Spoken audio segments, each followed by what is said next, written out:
Bonsoir tout le monde, voilà, je suis aujourd'hui dans un endroit assez intime, chez moi et je suis, avec ma tasse de thé pour faire cette, live avec vous et ouais,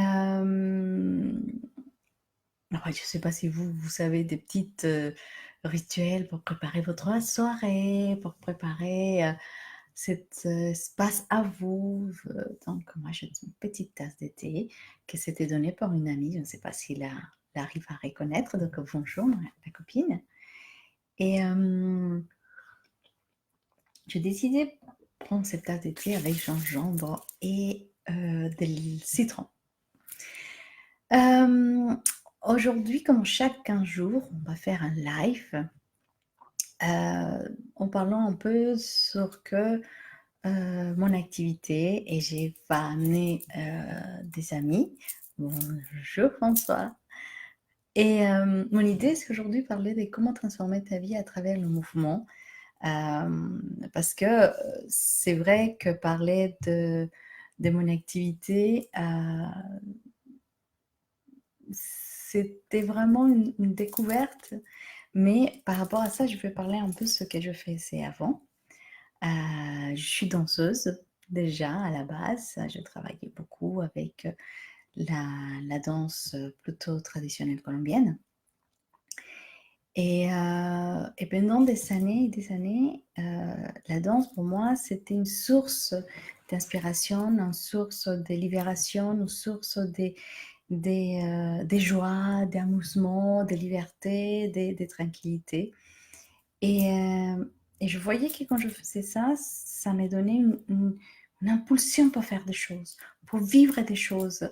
Il y avait des moments de tristesse quelquefois dans ma vie et je trouvais que c'était à travers la danse que le stress, l'angoisse, la dépression, il arrivait jamais.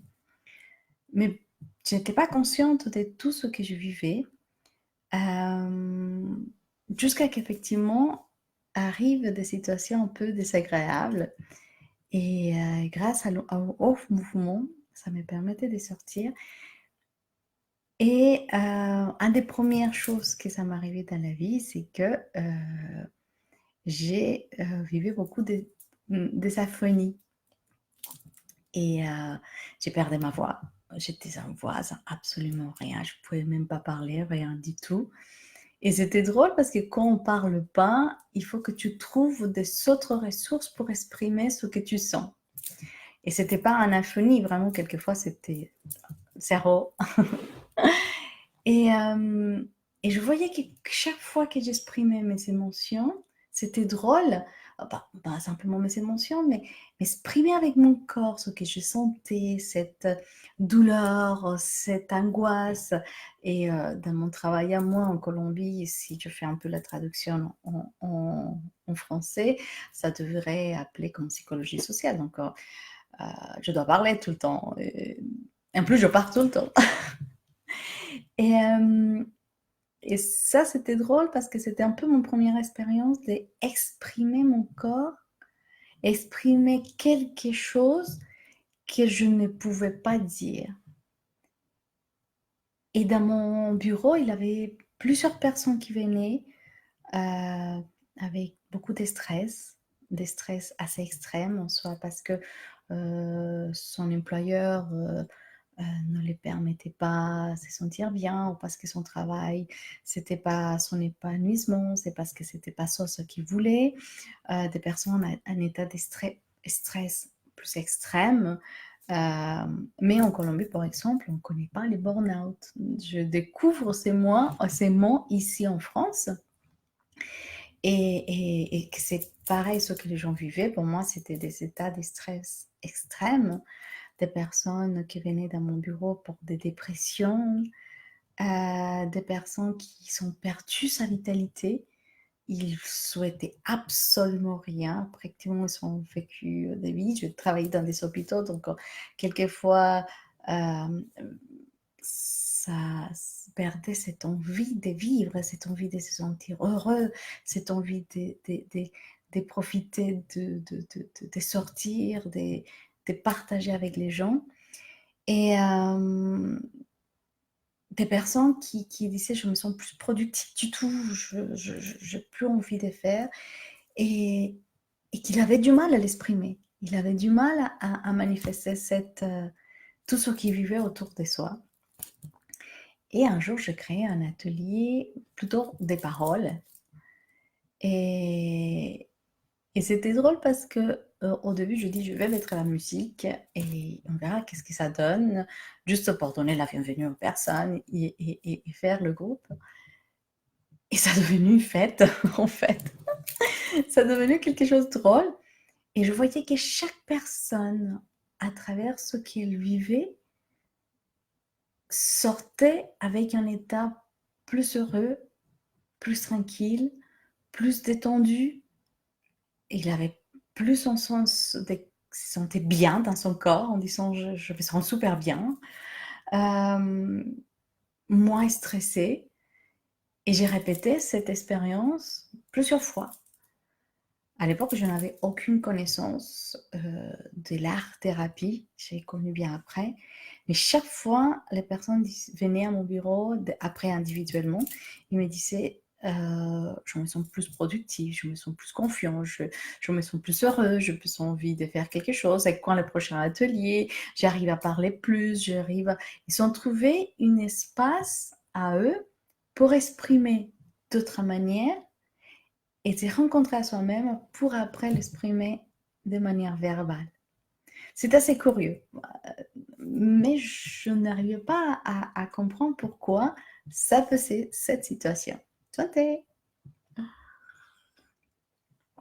Et donc, j'ai décidé de partir et faire une formation des art-thérapie en cherchant peut-être une explication. Peut-être à la base, quelquefois, je n'ai jamais imaginé peut-être pouvoir voir cet outil vraiment comme quelque chose hallucinant. Mais je voulais chercher des réponses de comment les gens pouvaient, à travers autre chose, exprimer. Je découvre la musicothérapie. Quand on est danseur, on a la musique, mais je n'imagine pas que la musicothérapie, il peut avoir un impact hallucinant, qu'il avait l'art plastique, qu'il avait des arts et qui sont été là présentes. Par exemple, moi en Colombie, parce que je suis colombienne, on le vivait régulièrement, mais je n'étais pas consciente de l'importance. Et ces deux outils, pour moi, qui sont indispensables, que c'est le mouvement et la musique, ça est devenu comme une espèce d'arme secrète pour aborder certaines thématiques que il n'avait pas d'explication. Aujourd'hui, le plus intéressant, c'est qu'il existe des études scientifiques de la neuroscience qui expliquent tous ces phénomènes neurologiques qui, à travers ces nouvelles expériences, à travers cette libération, je ne sais pas si on peut dire de ces mots-là, mais que cet mouvement, cette capacité de la personne de faire quelque chose de différent, de sentir une vibration différente, de sentir un mouvement différent, pouvait la personne avoir une connexion différente et sentir qu'il avait des émotions changeantes dans sa vie ou transformatrices dans sa vie. Et jusque que je fais la formation de programmation neurolinguistique et coucou Blandine, qui m'a donné un pouce à l'oreille en me disant il y a une manière de communiquer différente, une manière d'aborder différente les choses, de regarder les choses de façon différente. Et c'est un monde hallucinant. Et surtout, je remercie beaucoup à l'opportunité d'avoir rencontré le co-créateur de cette approche, le docteur Richard Bandler. Et il parlait de que cette étude, et lui, il a modélisé l'effet d'un kreis, que c'est une approche intéressante à travers le mouvement, à travers la danse, à travers des gestes très importants, des gestes conscients pour transformer. Je dis waouh, là je n'imaginais pas. Et il a quelque chose là à apporter aux personnes. Et je me suis plus intéressée en disant, ça c'est quelque chose qui me passionne. C'est quelque chose que j'avais fait déjà naturellement. C'est quelque chose que j'avais découvert peut-être naturellement.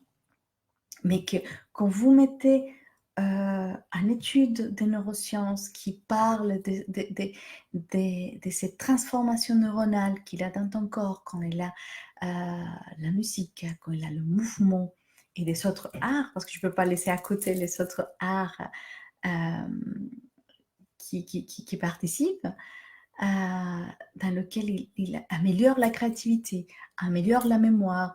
Mon cerveau, on évite le vieillissement de mon cerveau. Ça, c'est la neuroscience aujourd'hui qui le parle, la programmation neurolinguistique et avec l'art-thérapie. Je dis, je ne peux pas rester avec cette information avec moi. Je ne peux pas rester tout simplement avec une connaissance parce que c'est hallucinant. Et les personnes qui j'ai partagé ça devenaient d'autres, plus heureux, plus tranquilles, plus transformés. Des personnes quelquefois qui venaient en disant waouh, je n'ai jamais imaginé que je pouvais peut-être faire une transformation de ma vie et même de créer des projets professionnels différents. C'est stressé moins. Et ma curiosité, ça pas resté là. Je suis très curieuse. Et dans cette curiosité, je découvre la médecine traditionnelle chinoise. Et je commence à faire les massages, je commençais l'acupuncture, chose que je voudrais continuer de petit à petit, mais je finis toute la partie des massages. Mais dans mon école, il y a les danses sacrées. Je dis, c'est quoi ces trucs? C'est moche comment? Et je suis allée rencontrer les danses sacrées dans mon école de médecine chinoise, dans lequel on travaille très spécifiquement à travers les articulations. Donc, ça veut dire que si je libère ou je bouge mon articulation, j'arrive à m'articuler plus avec l'autre et m'articuler avec moi-même.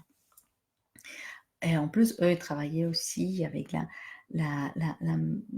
partie des neurosciences qui existait, des études que l'école faisait à niveau des neurosciences et des médecines quantiques. Et ça m'a beaucoup passionnée. Et je dis, waouh, il faut que je fasse quelque chose, il faut que je trouve comment cette inspiration, quelque chose que je puisse donner de façon différente et en mélangeant ce que je sais faire, en mélangeant ce que je peux faire. Et un jour, une des formations qui s'est fait aux États-Unis aussi en programmation neurolinguistique, qui s'appelle, je oublié le nom, Design Human Engineering, c'est-à-dire mettre ton projet en blanc, ta vie en blanc, quelque chose, et construire quelque chose. Et je suis partie avec l'objectif de trouver un mot, parce qu'on a besoin toujours un mot pour se sentir plus sûr de ce que tu fais dans la vie. Quelquefois, on n'a pas besoin des mots, mais dans ces moments, j'avais besoin d'un mot. Je ne l'avais pas trouvé du tout dans la formation, mais dans le vol de retour, ça apparu le mot de neurodanse. Ça me paraissait indispensable de penser que notre cerveau, cette connexion qu'il y a, cette possibilité de se connecter différemment dans mon cerveau, cette possibilité de créer de nouvelles connexions, ça pourrait être mélangé avec la danse, avec le mouvement, pour pouvoir vraiment rencontrer des personnes qui ont vécu des situations que je viens de vous expliquer et qu'elles puissent effectivement trouver un espace pour, à travers le mouvement, transformer sa vie. Et je me suis lancée à quelque chose, une aventure hallucinante des neurodances, qui est mon objectif, c'est le partager avec des personnes que j'ai rencontrées, des hommes et femmes qui effectivement sont aujourd'hui dans une situation de stress, des stress extrêmes, des personnes des femmes et des hommes qui sont perdus sa capacité de vivre, sa vitalité, sont perdus son énergie parce qu'ils ne savent pas comment faire, qu'ils se sont en solitude, qu'ils se sont seuls et qu'ils ont besoin de rencontrer un espace dans lequel ils peuvent exprimer quelque chose différent que se sentir dans la maison en train de se plaindre, de dire je me sens plus efficace, je me sens plus efficient, je me sens plus stressée, je me sens plus envie de faire quelque chose.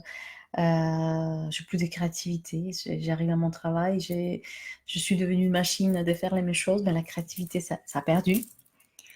Et à travers la neurodance, mon objectif, c'est vraiment que la personne puisse, quand vient à mes ateliers, à retrouver cette vitalité, à retrouver cette envie de s'amuser, de se sentir bien, de gagner dans cette efficacité dans leur travail, de se sentir plus productive, plus en lâcher prise. Parce que ça, c'est aussi des choses qu'on oublie. On va trouver ces lâcher prise pour vivre et de faire des choses différentes dans notre quotidien, de pouvoir de récupérer cette créativité, comme je viens de le dire, et que, curieusement, par exemple, que je vous parle de la articulation, quand j'ai appris, des douleurs qu'on sent beaucoup, c'est l'articulation. Et à travers le mouvement, pouvoir, pourquoi pas, avec la danse, avec la neurodanse, trouver ce traitement pour le stress et pour la douleur qu'on peut sentir au niveau de cette accumul émotionnel, à monter la joie, se sentir heureuse, s'amuser, se sentir bien, rire à folie quand nous sommes dans la neurodanse, ça va permettre à la personne de transformer quelque chose de façon différente. Bonjour Vanessa. Et ça, c'est la neurodanse aujourd'hui.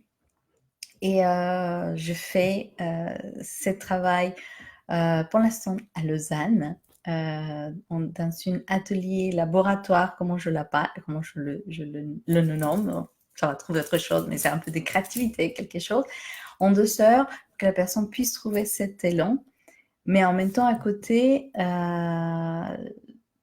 les gens même, ils sont demandés qui sentaient qu'ils avaient besoin de plus. Et grâce aux personnes qui ont participé, je me suis lancée à faire une journée de neurodanse. Et ces journées de neurodanse, c'était un peu une casse-tête pour moi parce que j'ai dit, mais qu'est-ce que je vais faire dans une journée de neurodanse? Les gens me le demandent. Et c'est pas parce que les gens le demandent que je dois le faire, mais ça m'a donné en plus à l'oreille quelque chose dans la tête. Et figurez-vous que dans ce moment de la neurodanse, quand il est apparu dans ma tête, il y a quelque chose qui je ne sais pas si arrive à tout le monde, qu'on est coach, qu'on est thérapeute, qu'on est professionnel de santé, qu'on se lance dans un projet, de se sentir un peu non, je vais laisser à côté, c'est pas pour moi, je suis pas capable, je peux pas le faire, à quoi ça sert? Je suis pas digne de faire ça. Je prends mon thé, j'espère que vous m'accompagnez avec un petit thé à la maison aussi. Et bonjour Abdul. Et donc, la possibilité de faire un atelier d'une journée dans lequel me permet de faire des autres choses différentes à travers le mouvement, je ne savais pas comment faire. Et je me découvre que je n'étais pas la seule de se sentir pas digne de faire quelque chose. Et figurez-vous que j'ai vu comment ça s'appelle, un film en anglais j'ai oublié le nom, des Great Showman, je crois, dans lequel il y a dans un cirque. Et oui, effectivement, c'est le syndrome de l'imposteur. Merci à Abdul, que beaucoup on peut le vivre. Et dans ces films-là, curieusement, il avait une femme qui chantait magnifiquement. Et, mais dans cet film, elle est une femme, un monstre, en quelque sorte des monstres, qu'elle ne pouvait pas se montrer en public, qu'elle ne pouvait pas sortir à montrer ses dons, à montrer aux gens ce qu'elle savait faire, à montrer aux personnes qu'elle pouvait faire quelque chose de différent. Oh, c'est drôle, mais je me rappelle de ça, ça me donne la chair de poule, parce que je me sentais ces femmes barbues. Ces femmes qui c'est mieux se cacher de ce qu'elles sait faire, c'est mieux ne pas être présente et laisser que les autres le fassent parce que tu n'es pas digne et c'est le syndrome de l'imposteur, comme on dit Abdul, et que tu es présent. Je ne peux pas m'en mentir, j'ai pleuré dans ces films, je l'ai vu 10 000 fois. Et une des chansons qu'elle chante s'appelle justement This Is Me. Et je me suis dit, c'est ça mon premier atelier d'une journée de neurodance pour partager aux personnes et enlever ce syndrome d'imposteur. D'être soi-même, mais de le découvrir à travers le mouvement et à travers la musique. Devenir soi-même et se dire, je suis présente et ce que je fais, c'est fou, ça me donne envie de pleurer. Attends, je me coiffe. Parce que c'est ça que nous devons faire. Pouvoir nous libérer de nos stress, de nos angoisses, potentialiser nos émotions, potentialiser, faire le lâcher-prise quand j'ai fait le lâcher-prise grâce à cet atelier de This Is Me. Je me suis dit, on peut faire énormément de choses. Même quand dans les syndromes d'imposteur, on invente des maladies. J'étais victime de maladies, comme par exemple être dans la, comment ça s'appelle, les aphonies. Parce que c'est plus facile d'être aphonique que dire je n'arrive pas à parler. Et là, je me suis lancée à cette aventure des neurodanses, de pouvoir effectivement apporter quelque chose de différent aux personnes que je rencontre. Faire une aventure de libération, de lâcher prise, de libérer de l'estress, de prévenir le burn-out. Parce que ça aussi, quelque chose qui me permet aux personnes, à travers la danse, à découvrir cet esprit de curiosité, de rire, de devenir toi. Donc, j'ai deux parties. C'est laboratoire, atelier fait tous les jeudis à Lausanne, ici en Suisse. Mais mon objectif, c'est pouvoir partager dans différents endroits.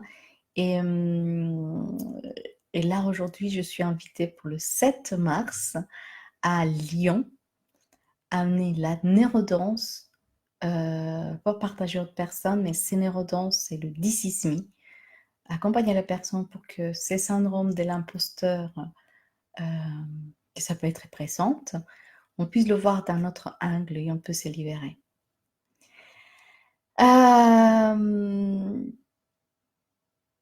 Qu'est-ce que je peux vous dire de plus au niveau de la neurodance qui c'est une approche vraiment, c'est mon bébé. C'est un peu quelque chose que je construis, qu'aujourd'hui je construis et je profite qu'il y a François Chevigne là, que je t'embrasse énormément. Et si tu n'es pas là, tu vas voir mes bisous après. Parce que je me trouve toujours des personnes et c'était magnifique me rencontrer avec François, que je l'ai dit, je passais à la machine à laver avec François parce qu'il m'a donné une lumière magnifique à cette neurodanse que je veux faire. Et figurez-vous que la neurodanse, je pensais que c'était la seule que j'avais créée, ça. Il existe dans le monde aussi, apparemment, des personnes aux États-Unis, je crois, qui font déjà la neurodance, mais je ne la connais pas, moi, voilà. Mais j'ai créé la neurodance basée sur ces principes des médecines sacrées, des médecines traditionnelles chinoises, programmation neurolinguistique et ce que je suis dans les danses traditionnelles colombiennes, surtout afro-colombiennes, qui se mélange vraiment avec des mouvements intention, que je l'appelle danse intention ou danse consciente. Il y a des gens qui me disent, Angélie, ça c'est des danses conscientes, mais moi je l'appelle des danses intention, parce que je mets dans chaque atelier une intention pour chaque mouvement. Donc chaque mouvement, ça va devenir quelque chose de différent. Donc ça passe en 4 étapes dans lesquelles nous se rencontrons en cercle. On peut, j'explique plus et moins ce que nous faisons, ce que nous devons faire dans cet espace. Après, ce que je fais, c'est vraiment commencer avec ces danses intention. Intentionnellement, on va faire quelque chose avec un mouvement spécifique, avec une articulation spécifique, et ça donne une libération à ces mouvements, de cette articulation. Après, effectivement, on va faire, pour moi, c'est comme la fête de chaque mouvement que la personne ils sont intégrés et se sont imprégnés. Parce que l'idée, c'est que la personne puisse faire ces mouvements chez lui, même dans un métro aussi. Et à la fin, pouvoir nous rencontrer dans un espace de tranquillité, de reprendre l'esprit, de rencontrer récupérer la joie pour partir avec un bel élan pour les jours de lendemain et ainsi successivement. Je ne sais pas qu'est-ce que je pourrais vous dire plus au niveau de la neurodance. Les personnes qui sont là, si vous avez des questions, je suis là. Mais aujourd'hui, mon objectif, c'est pouvoir partager cette nouvelle... c'est pas une nouvelle aventure, c'est une aventure que depuis des années, j'écoute, mais qu'aujourd'hui, le fait qu'elle s'appelle neurodance et qu'aujourd'hui, la thématique pour une journée va être This Is Me et que mon atelier laboratoire est très présente et que je vais être ouverte aussi pour des entreprises qui ont envie de me rencontrer, parce que les entreprises aujourd'hui, c'est eux qui vivent des niveaux de stress énormes et que cet stress se transforme en burn-out. Et l'idée, c'est que ça devienne préventive et que la danse, parler des danses, parler des mouvements, je ne suis pas la seule et ce n'est pas actuel. Ça fait des milliers et des milliers d'années que le mouvement, ok, l'art, parce que je n'ai pas envie de parler que des mouvements, je parle de la musicothérapie, je parle de les graphiques, je parle de la peinture, tout ça, là, venait vraiment à que les gens s'intègrent à soi-même et que deviennent quelque chose de positif. Je ne sais pas si vous avez des questions, mais avant de partir, j'aimerais bien vous laisser un exercice que vous pouvez faire à la maison, un exercice facile. Attendez, je prends ma tasse de thé parce que je bois avec vous, une petite tasse de thé. Bien parler autour d'une tasse de thé. Alors, pour les personnes qui sont là et que les personnes qui peut-être vont voir le live après, un petit exercice à prendre.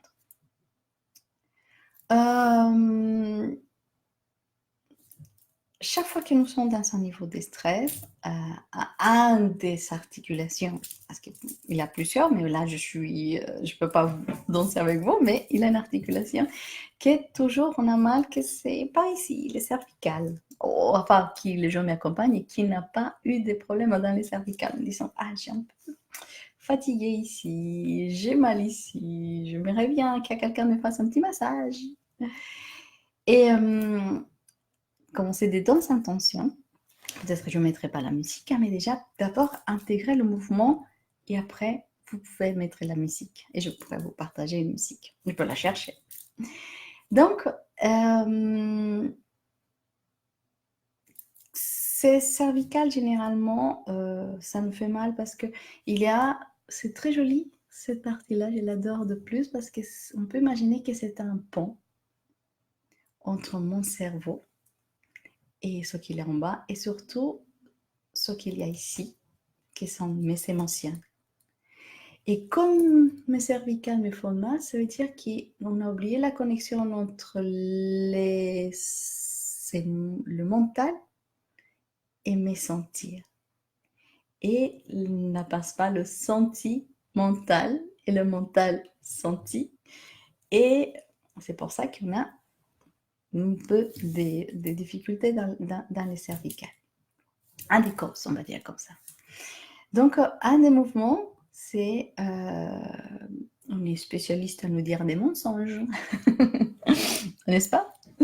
Et combien de fois nous avons dit oui à des choses qui vraiment c'était un non.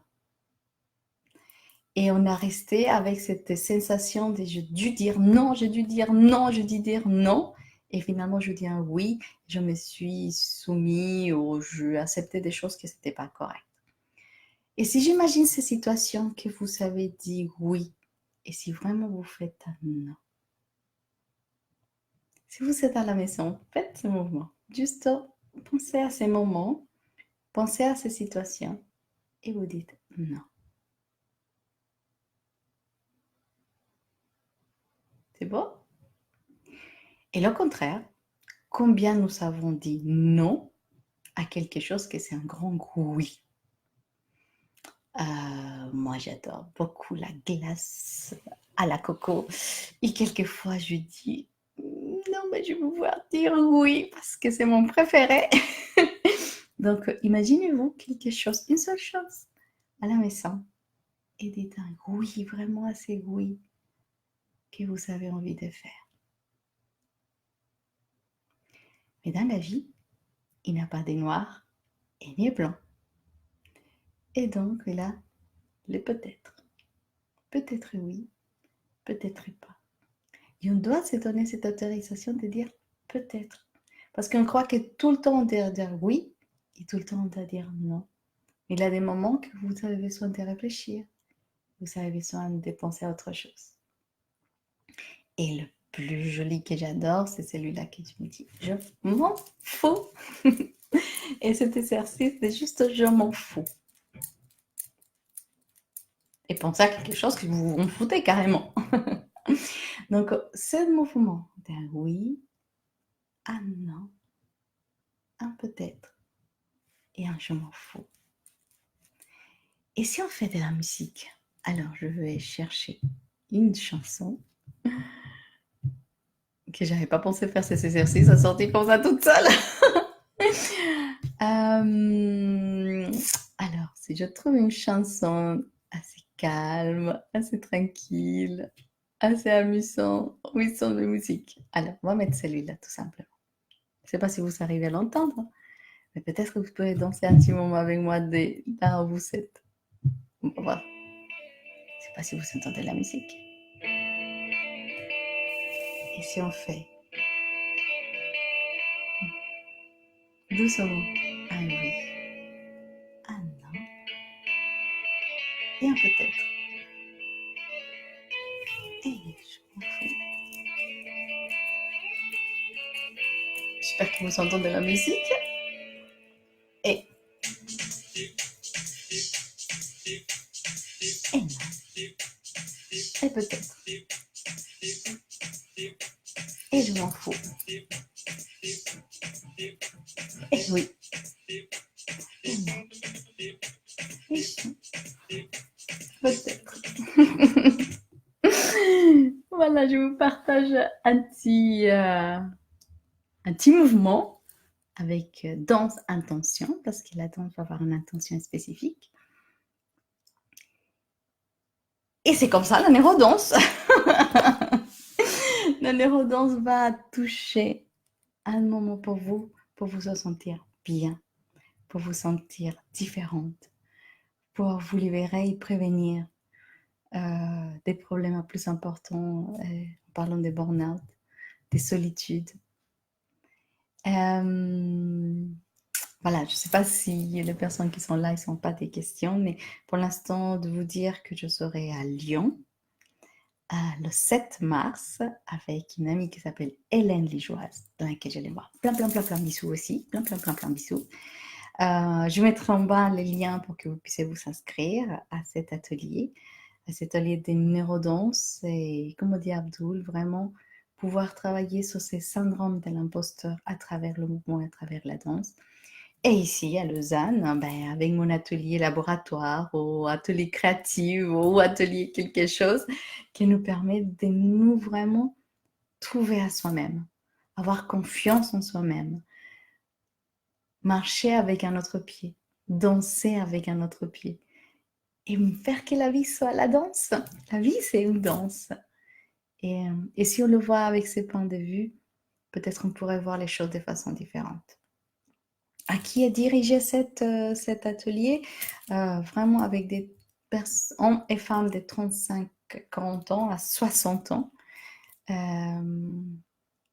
plutôt de 40 à 60 ans, qui sont prêts effectivement à faire quelque chose de différent et surtout à s'amuser. Bien, s'il n'y a pas de questions pour les personnes qui me sont accompagnées là et qui me sont accompagnées dans la danse, je vous dirai à bientôt. Je vous souhaite plein bisous. Et on s'est dit dans 15 jours pour un autre live et sûrement peut-être j'aurai un invité pour parler de l'art des mouvements. En tout cas, on s'est dit ciao ciao, à bientôt, bye.